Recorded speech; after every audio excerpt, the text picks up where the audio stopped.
Six Flags over Texas. Good, bad, or ugly? Find out in this video. So, come with us.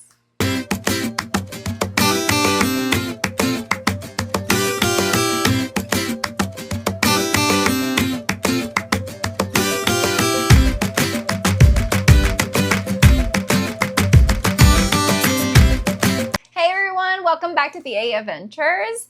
We are discussing our review of Six Flags over Texas, which is located in Arlington, Texas, the Dallas kind of suburb area. It's just outside of Dallas. And if you are new to the channel, I'm Brady, and this is Ashley. Yep. So if you are here, we do theme parks and travel to theme parks and do a whole lot of different theme park adventures and a whole lot of fun. And we show you how to have a great time. So if that's what you're about, the subscribe button. It should be right around in there somewhere.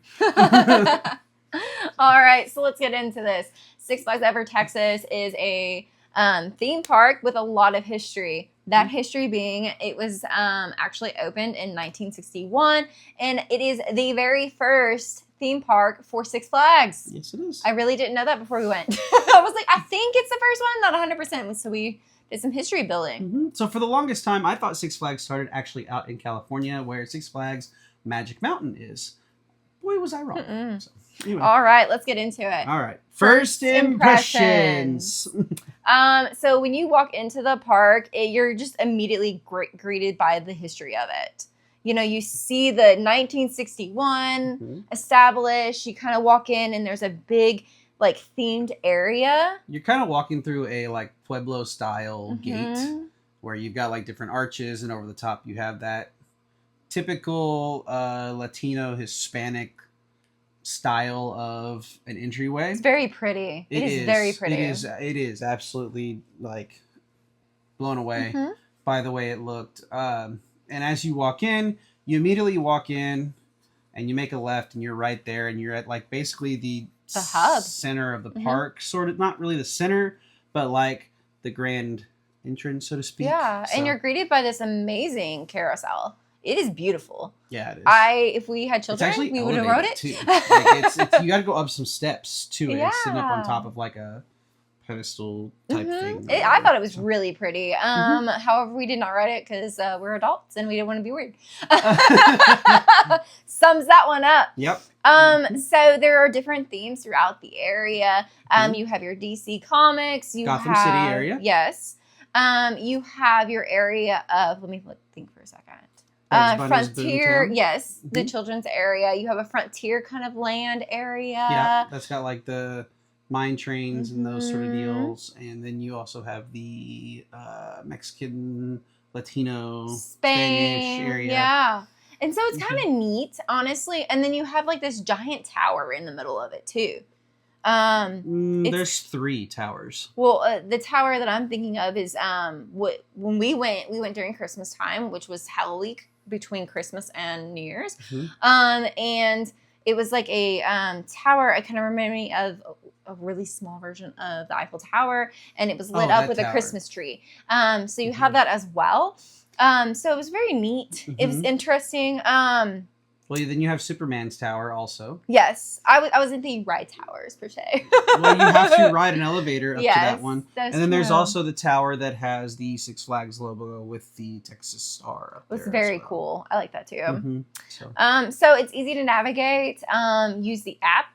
Made it super easy. GPS sort of. Kind of. Yeah. Sort of. There was some things that I think got cut off when they forgot to like change the route. Like I think they added some fencing in for some of the workers to pass through and go behind, like to remove trash or to change like locker rooms and things like that, or like break rooms.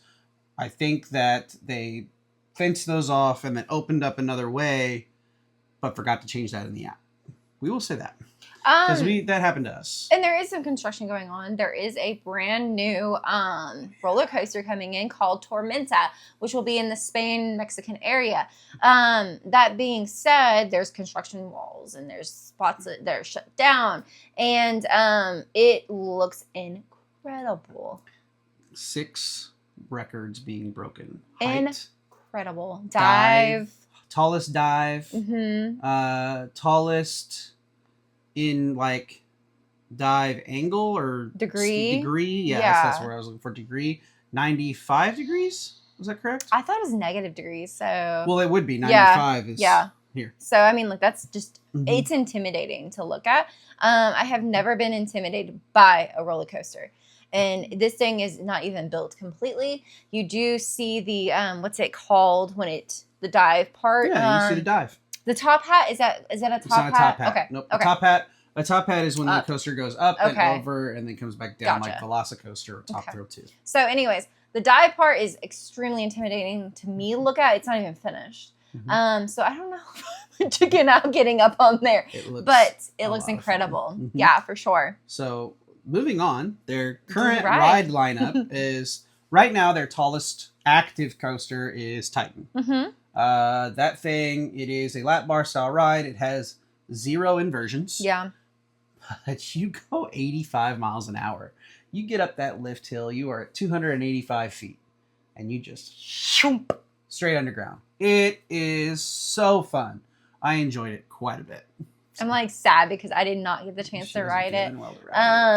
Stomach issues make you not want to do it. And so you did compare it to Mamba at one point when we were talking. Mamba or Worlds of Fun, Mamba. At Worlds of Fun or Mako at SeaWorld Orlando. Yeah. And which are both rides that were my favorite. Now when I say that, I mention it as like they're not similar in like tracks movement. They're similar in like how fast something is going and how you're sitting and like you're bouncing and your air time that you're going to get with it or just your G-forces. So that's why I say that they're like that. Another ride that they have is the Texas Giant, which is a wooden roller coaster. RMC coaster. We do not do wooden roller coasters. We just don't agree with it with the roughness of them. So we will kind of highlight that and then skip it. Well, so... We'll be up front because, like we said, this is something that we want to start doing. So you have some motion sickness that occurs quite a bit. And I have had concussions from playing sports in college. So those don't agree well always. So and if you want to because it's constant just vibration and it's like, I'm like, so. We will do hybrids. Yes. Dollywood has a hybrid that we enjoy and love. So that's one of those rides that we can do. We just can't do full wooden. I hope one day Outlaw Run becomes a hybrid coaster. Outlaw Run is incredible for one time, and then we're done for probably 10 years. Anyways, so we're gonna go on to Mr. Freeze. Woo! Yes. Reverse blast. So it doesn't go in reverse. It did once we got up there, and then it went back. Well, but so reverse blast is how it launches you. In reverse blast, that's at Six Flags St. Louis. Oh, I'm a buy it. So Six Flags Over Texas used to actually do both. You used to be able to choose to go to launch backwards or launch forward, but now you only get to launch forward. However, at Six Flags St. Louis, that is the reverse blast. Okay. So I actually did do a chance of riding that, and then I was done with coasters. But it was fun. Had I been feeling better, I probably would have enjoyed it more. It was pretty rough. I'm not going to lie. It's an older coaster, though, right? So smoothness is always, older. The smoothness goes down. So. Yeah. I'm not a big lap bar kind of person. I feel like that one needs to be an over-the-shoulder restraint. Are you being serious? I'm being ethereal. We have gotten some heat on that before. Yeah. So. Everybody has their preferce. Moving on, Shockwave. Yeah. He rode this. I made fun of her dad on that one. So he wasn't there, but my father-in-law, her dad, has actually ridden it. And when he was a kid. So you can see the age of it. Yes. I made the joke that his riding partner was Jesus, because that's how old it was that he rode it. But no, so very interesting coaster. I will say, like, the double inversion right off of the initial drop was really cool. Would you quit? Oh, I'm sorry. Whew. Come on, wind it up.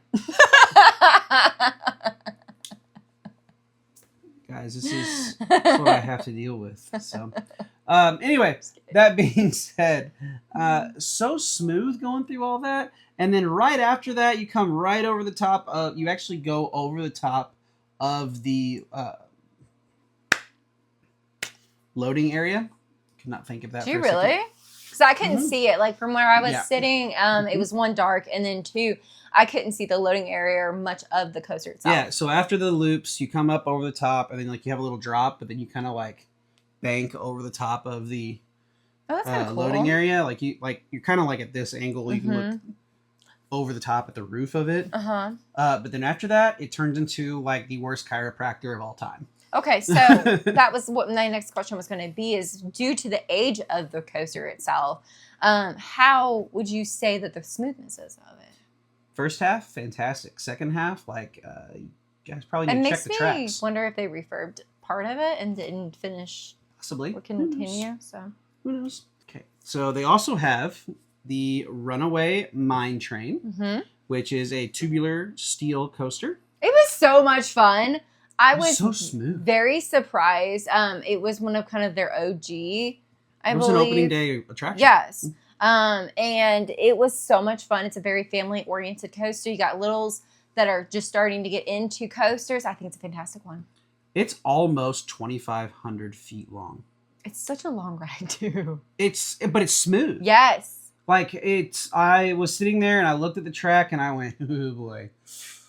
I almost wish we did it I was twice. like, man, this is going to be like the old Fire in the Hole after it's seen about 3,000 rides on the day, you know? Like, this is going to be kind of rough. But it was not at all. It was so smooth. We loved it. We sat front row, too. So. I would really enjoy doing that again. I wish we got a second ride on that. But that's okay. And then there was Runaway Mountain. It was an indoor coaster. Very Space Mountain feeling. Yeah. Dark. Actually, I would say it's more Aerosmith feeling without inversions. And lights and things around you and music. And it's just a dark ride. Because I think Aerosmith is faster. Space Mountain in Walt Disney World is just so long. This was like a 30-second ride, honestly. Yeah, like if that. Yeah. If that. So. And then it does have some good family rides. Maybe some bizarre ones. Pirates of Spelunker Cave? Yeah. Is that what we're talking about? That fever dream. That fever dream.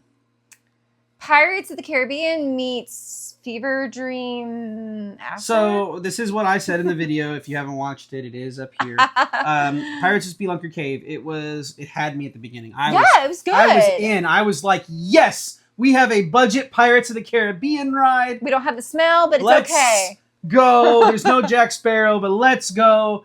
And then we get going. I'm like, yes, story. We're gonna go find this treasure. And then it was like, hey, what's this? So there's E.T. Okay, there's Mermaid. What's up, Mermaid? Yeah, I get it. We're okay with that. And then what is that? It's like space creatures. What's the E.T. looking guy doing? So it's like Pirates of the Caribbean meets E.T. Budgeted. Yeah. There were some. I don't think that some of the animatronics were well taken care of at the time, because they weren't moving and they were kind of like leaned up against, like they were put in storage. And it was almost like It's a Small World too. Like that's what it reminded me, because it was a song that kept playing and playing. So it was. Thank goodness our boat that we were on was just us, because we were making fun of it. But it was rough. I don't. If you're a fan of it, we apologize. It just wasn't our thing. Please tell us why people like it. Yeah. Or what is the appeal? Because I don't think I'll ever ride that again. Yeah, I don't. The only way I'll ride it is if it's, hey, it's about to rain and it's right there, and I'll be like, hey, let's do this just to pass the time. Maybe instead of standing still. I don't know. I don't know. Yeah. Moving on. Pandemonium, which is another ride at other Six Flags. My first time riding it, I did have a stomach bug, so didn't enjoy it as much as I wanted to. I probably would have enjoyed it more. So. They also have the Batman. Yeah, clone. It is a Batman clone. The original is at Six Flags Great America in Illinois. And the one in Six Flags St. Louis is also a clone. It just goes... Would you stop? Sorry. This is twice now, guys. Like, I need some caffeine. No, don't let her fool you. So, anyway, that being said, the Batman is one of our favorite rides. Absolutely enjoy that coaster. I did not ride it, unfortunately. But one of my favorite rides...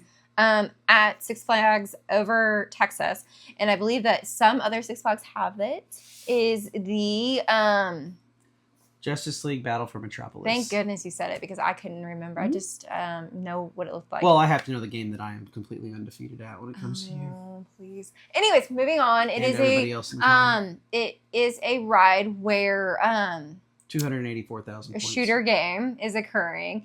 The digital effects are fantastic. The animatronics fantastic. The ball of fire. If you have ridden Spider-Man at Islands of Adventure, Universal Orlando, it reminded me of it. Point blank. Let's just say when I walk on that ride, the people in Metropolis feel safe. We get it. Okay. I just want you to be clear. We get it. Yeah. It was so much fun, though. I loved it. We rode it just 3 times in one day because it was just so good. Your grandparents can go on it. It's a easy, smooth ride and just fantastic. Yeah. You know? Yeah, there were some spins. So, there are some rides that we did not ride. There was an Aquaman ride that was a water ride. It was open. However, no. We didn't want to get wet. No. No, not in December. The Joker was down both days that we were there. Was it down? Mm-hmm, both days. Yeah, it was delayed both days. We were not going to ride that with stomach issues going on. No. But. And then there was Catwoman whip thing or whatever. I don't remember that one either. Ride that. Superman? Yeah, the drop towers. They were both. They were going. They were running at one point, but our second day there, some high winds came in, so they just shut it down quick. It was very high wind, actually. Yeah. Mm-hmm. But and then there was also like a Judge ride coaster. Judge Roy. Yeah, Judge Roy's. It looks like an OG kind of ride. It looked very interesting, very similar to Mamba in a way because of it was wooden. Yeah, which we probably wouldn't have rode. Yeah. But it looked very interesting. Kind of reminded me of those roller coasters on the piers. You know, beach piers and stuff. Yep. So let's lead into operations and wait times of rides. Operations of this park could be so much better, in my opinion.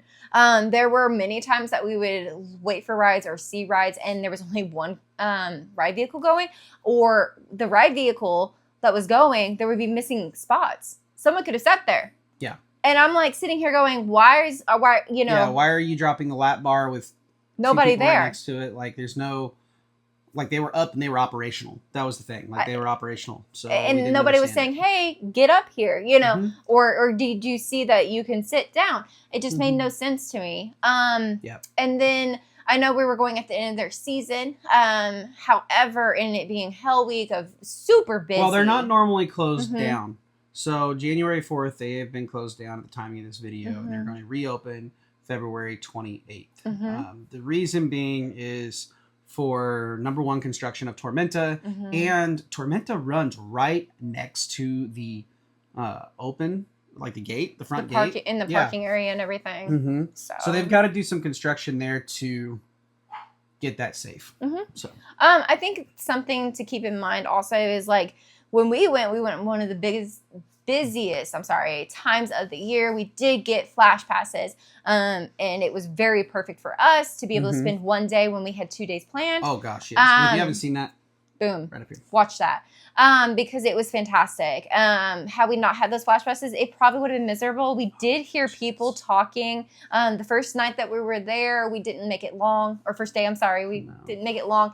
And people were talking about just riding one ride. Yeah, so she actually went up to guest services about questions on the flash pass just so that she could be clear about them. And the people standing behind her actually said, "We're trying to get our money back. We've been here for 6 hours and only rode one ride." Yeah, they were miserable. And not only that, but just walking out of the park, I remember people talking and hearing little kids talking about one ride. And so they were even disappointed. And I'm just like, that sucks. Yes. So operations can get better. Ride times need to be better. There needs to be more things functioning to pull people different directions. I also want to highlight the holiday. Well, I just want to go back to operations real quick. So I got escorted out of this park because I had a gimbal. Now, we'll be clear, we don't always check all of the rules. What I check for is, can you take like a GoPro on a ride? They say no, then I don't take the GoPro with me. That's what was said. They even said there are no selfie sticks allowed. Which we saw several. Which we did see several. So, funny story, I walked through the gate holding my gimbal. up high like this. Even had somebody comment on it. That's a really cool thing. Thanks, man. It's called a gimbal. It helps me keep my phone steady and stable and everything. That's why.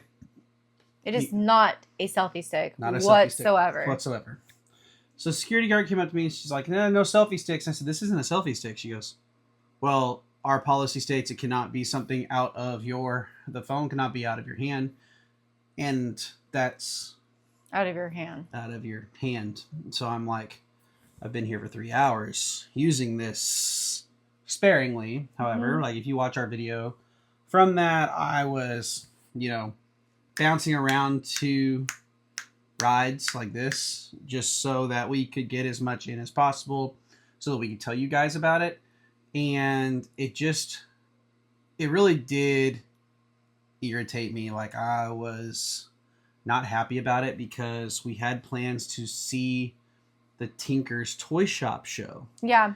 And it threw our whole day off because it was 10 minutes before that show started. You can't enter late. And that was kind of like, I asked nicely because I was so confused about what was going on.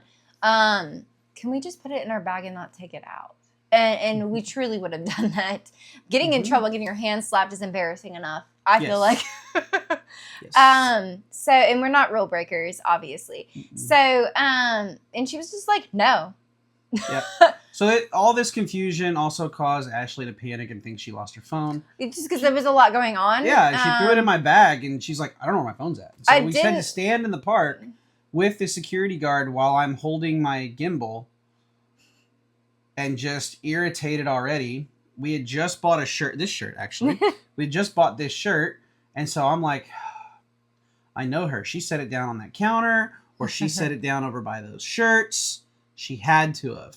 Well, then I got to thinking, no, she probably went and bought something later on, or no, she was on it earlier after that, so yeah, who knows? And then she gets over to it and plays, and I hear it from my bag, and I'm like, it's back here. And I was getting stressed out. Like, it was just a lot of things all at once, and I don't know. We don't break rules. We understand and respect it. We wanted to continue to go in the park. He got to go back to the vehicle, put it up, and then come back in.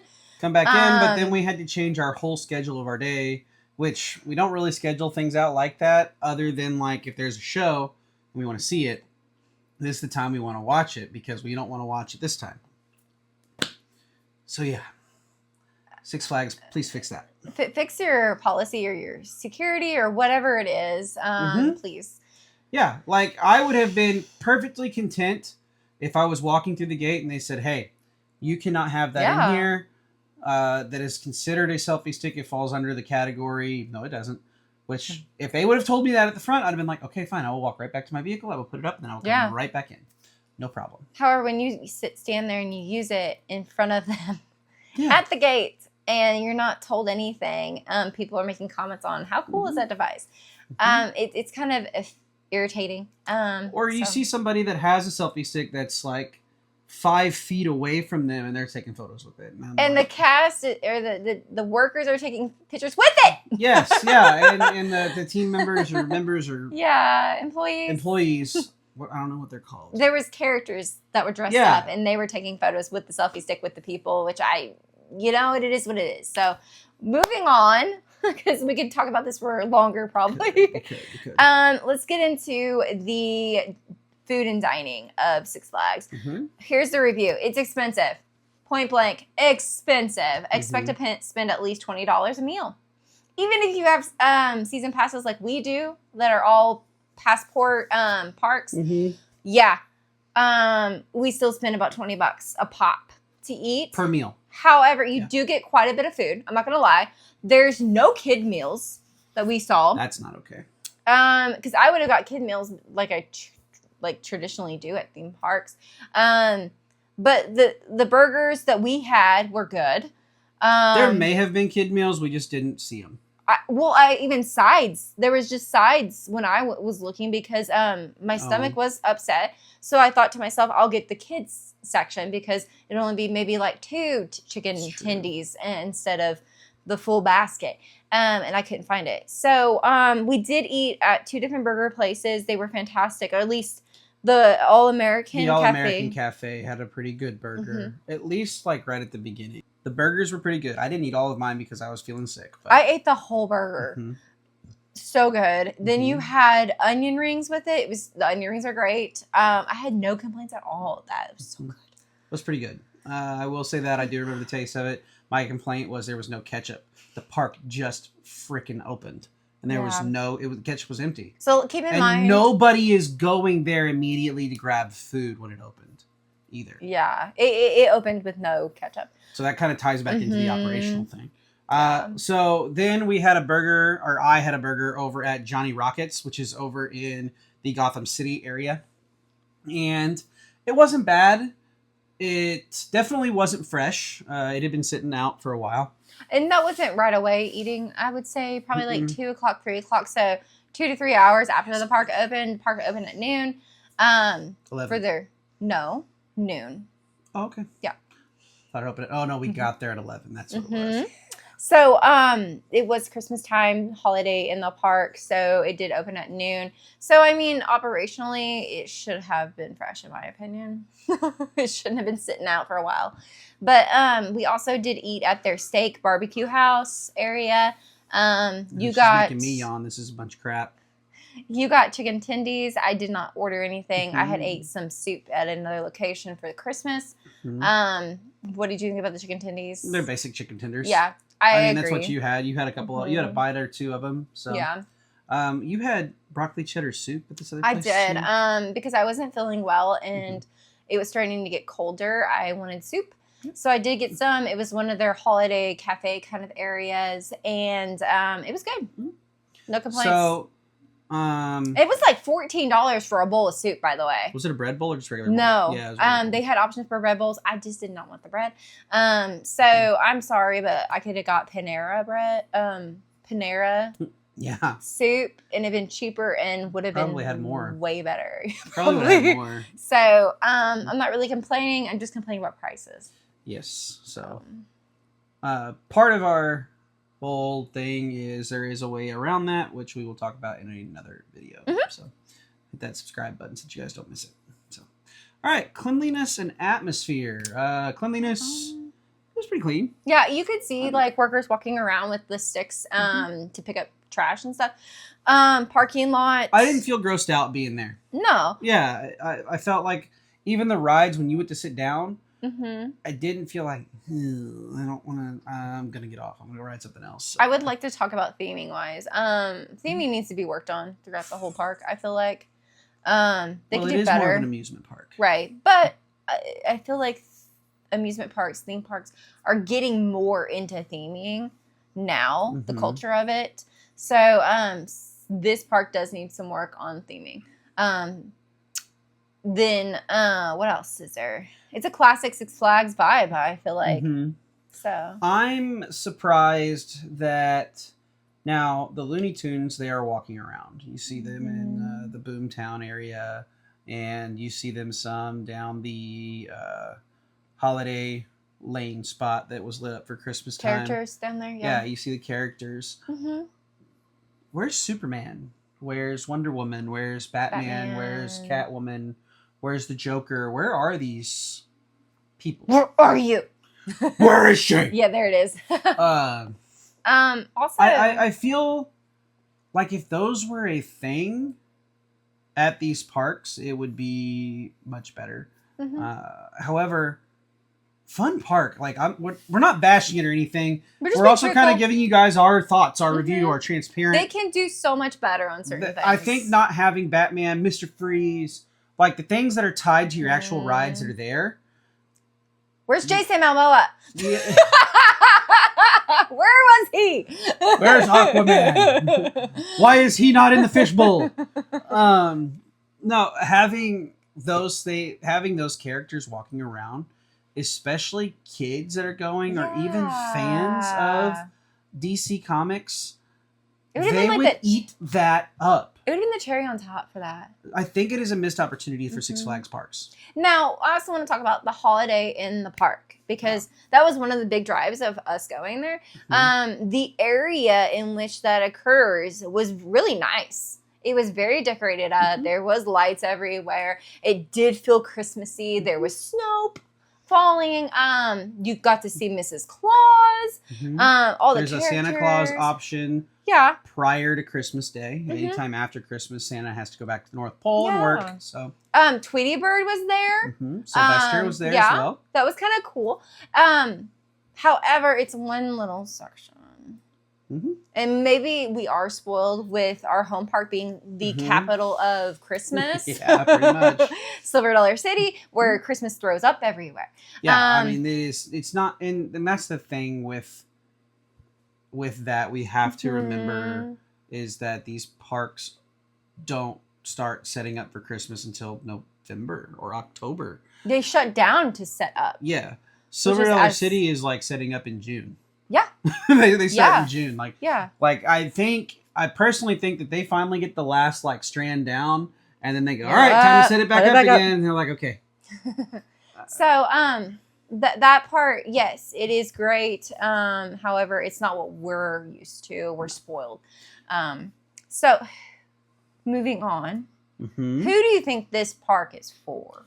So, in my opinion, I think Six Flags Upper Texas is best for some thrill seekers and coaster enthusiasts alike. I can agree with that. Especially with Tormenta coming in. You're going to see a record-breaking coaster. It's breaking 6 records, like we said before. Yeah. There are tons of coasters here. Tons of fun coasters. Now, are you riding clones? Yes.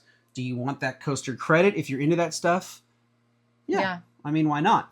That's kind of how we are. So I discovered this app called Log Ride, and I have it is on there. I will pop that up. LOG. Yeah. I thought you were, for the longest time, you were saying long ride. Log, and I'm like, what? LOG, log. Like you're logging your ride in. So on here, this is a great asset, and then I'm glad I discovered it. It is a great asset when you are going to a theme park because they also have people who wrote it and gave reviews. When you are looking at like the Six Flags parks, you have a thrill meter and it's like, oh yeah, it's kind of it's a 3 out of 5. Well, these are like, you get to star out of 10 and some will say, hey, the funness is like a 7, but the thrill and speed is like a 2. And like, it really breaks it down a little bit more and you can read people's like reviews of it, unlike on the app or checking Google constantly, like, Mr. Freeze reviews. Well, you're going to get 3 different Mr. Freezes coming in. And I'll say one thing about it is I was not feeling too hot. And for him to be able to jump on that app and say, okay, the thrill's going to be this. This is what people are saying. Yeah. I loved that feature. It was so good. And then it counts how many credits you got, right? Yep. Like for those, I'm not super crazy about credits for roller coasters. I'm more credit of the actual park that we're going to. Yeah, and it gives you your stats. That's me. I'm gonna have them right here for you. So those are actually like it's a lot of fun. Like doing something like that, it just kind of adds. You know, this is kind of our hobby, going to theme parks and riding these coasters and doing this thing. So,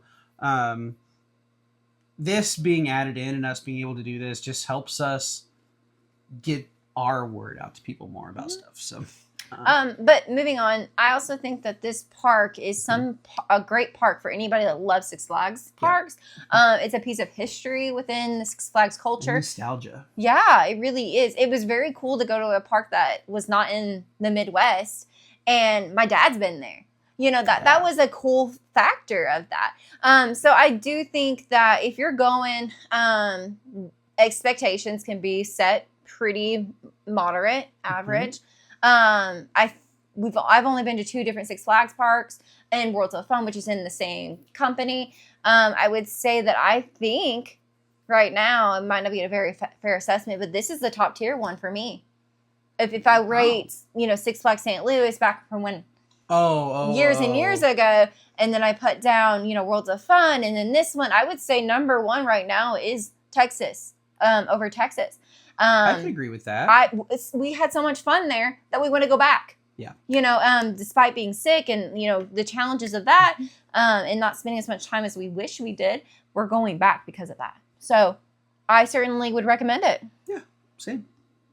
So, that being said, our overall rating, if we were going to give it like a rating out of 10. Yeah. I would say it's between 7 and 8 stars. So 7.5. 7.5. Yeah. I don't like doing halves. Well, I mean that's between. I know. You got it. Well, then fine. I will lowball it and I will say 7 out of 10. Okay. I'll give it a 7 out of 10. Okay. It is. I could agree with It's that. worth the. So, it's 8 hours away. Yeah. Correct. So it's an 8-hour 8-hour drive from us. It's not bad. No, it's actually not too bad of a drive. So during the off season, when they actually are open, it may be something that we look into going to a little bit more. When you say off season, when I say off season, I mean clarify. that. So in Missouri, Worlds of Fun and Six Flags St. Louis close after Halloween. Mm-hmm. Silver Dollar City closes in January. Basically after Christmas. Yeah, so from January to the middle of March, there are no theme parks open in the state of Missouri, unfortunately. That's our off season. So when I say off season, that's what I mean. It's an off season. So we want to go somewhere. We gotta go somewhere. We gotta get our, thrill on. Right. And we could go 8 hours away and go to Dollywood, but it's also closed. 12 hours, man. Oh, it's 12 hours. I'm sorry. What's 4 more hours? Anything Midwest-wise, and I know Tennessee is the South. However, I feel like it's the Midwest because it's right next to us. But anyways, moving on. South. Don't come for me, but I feel like it bear. is. Don't do that. Okay, anyways. Everything's shut down. It's not warm environments. Let's say that. It's not a warm environment during Climate. the winter. Not warm climate. So we will be going down to Texas again during our off season. In 2027, during our off season. 2026. 2027, because it is 2026 right now. Yeah. Okay. I glitched for a second. We'll talk about that later. Yes. So, anyway, so there is that. It does have a strong coaster lineup. It has a lot of history and charm.